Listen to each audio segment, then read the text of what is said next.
Deniz armiyası ve parkotlarından Şangan kırakladı köprek tokuş ilan vermen.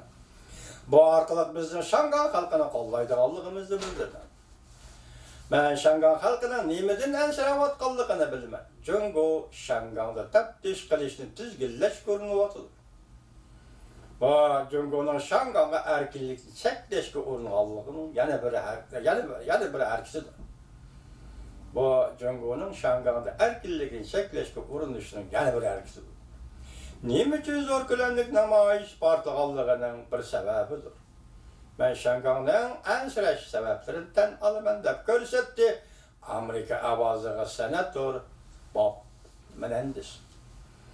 Ovan Palata Başlığı Nancy Pelosi haftanın 2. günü yani 6. ayının 11. günü keşti bayanat ilan kılıp bunda görse Şangan'da muhakeme kılınavatkan ötküzüp beriş kanunu Amerika'nın Şangan'ın öz takdirini özü belgeleş ornağı bağa bir işine münasebetliktir.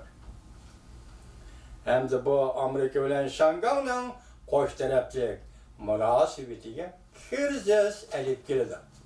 Eğer o kanunu makulsa deydi.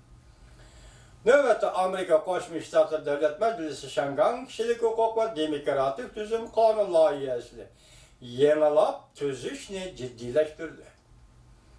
Devlet Meclisi Kengeş Palatası ve Avam Palatası yaptıran 4. günü Perşembe yeni Noska kanun layihəsini ortaya çıkardı.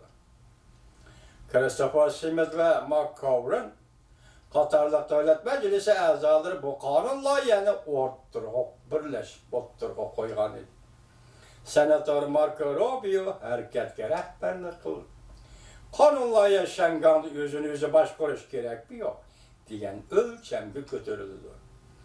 Bu hem yaka kanun layihə Şangan yani hazır bəhrəmən buluvatkan alaylı iktisad ve soğadı itibar verişten devamlı bəhrəmən bulandı yok diyen meselelerine verip getirildi.